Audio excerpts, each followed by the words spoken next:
Hello and welcome to another Wednesday audio video with me, Harry Quinn. Today I wanted to go through my monitoring setup. So I'm just going to start with my headphones. These are, I've mentioned them before in a previous video, but I'm going to show you my speaker setup as well. So these are my Sennheiser HD6XX headphones. They're very flat, very predictable, very consistent, and they do have this. It's not perfectly flat, but there's a definite low end tail off towards definitely towards the sub region. But overall, I can rely on these to give me good information when I'm mixing and doing my own mastering on my own songs. They're pretty comfortable. They're not as comfortable as, say, a Beyer Dynamic DT 770 or they're that sort of circular cup model line, but they're pretty comfortable. I do also have a pair of recently acquired HD 560S, and again, I'd highly recommend those. They are cheaper than these, very similar, and if I'm honest, I probably prefer them all around, just in terms of a daily use. These I keep in my studio, and they're my sort of the best impression that I get, but the 560S are just super more comfortable, I'd say, on my head. Everyone's different, but and a few sort of upgrades probably in the headband, but these are superior in general. Right, so what's powering these? I have a Aphex HeadPod headphone amp, which is not perfect and is not linear, but it has 4 outputs, so I can supply other musicians' headphone mixes in this space.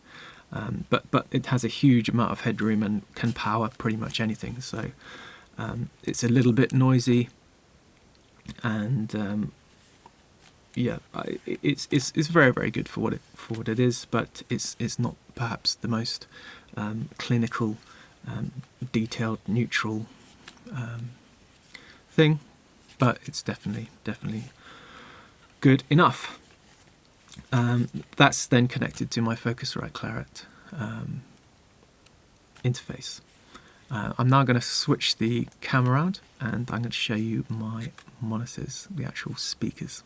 Okay, this is what I see from my listening position. I've got my laptop here, and I've got a monitor here, and these 5 speakers.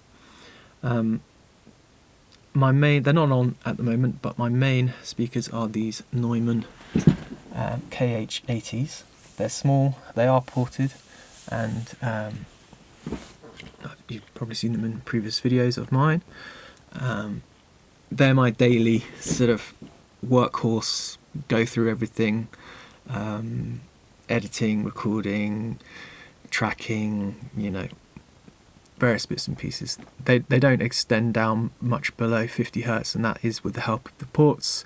They are very small, and they're very, very good for what they are, and I recommend them certainly. So yeah, so those are the Neumanns, and then on the outside here, I haven't been using them very much. They're an old hi-fi system from given to me from family, powered by this Sony amplifier.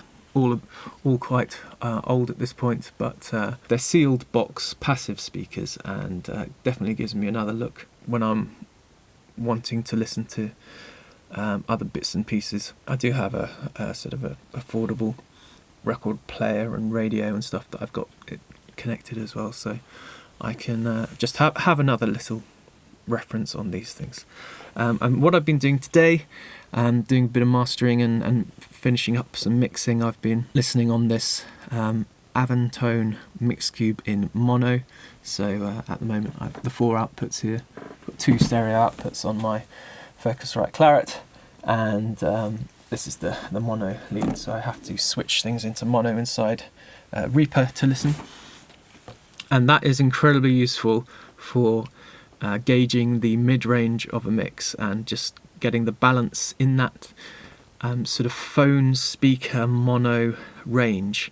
I was listening to a mix that I did a couple of days ago, listened to it on my phone, and then listened to this, and then it did sort of correlate that I needed to make a couple of tweaks, and also listening in mono on these headphones as well. So definitely an advantage. Even if you don't have this, you can listen in mono on a set of speakers or a set of headphones, just so that the sort of wideness and collapsing of things to be more compatible across various systems. Worth doing the mono thing. It's very helpful, very revealing, and this is what I'm personally using and will be using more of, as I've mentioned in my previous video, getting a bit more into mixing in mono. Okay, so there you have it. That's my monitoring setup. I have the two main Neumanns, mono mix cube, my favourite headphones. For tracking, just as a side, I like these close back Sonys. They're very robust, fold up quite nice and neatly, and yeah, I've had a few pairs of these now. Just a solid option. That they're not flat, but a solid, dependable option for tracking. So you see those everywhere, basically. So, and that's probably for a reasonable reason. Any questions about my monitoring setup? Feel free to let me know in the comments. Thank you very much for watching this video, and I will catch you next week in my next Wednesday audio video. Thanks for watching.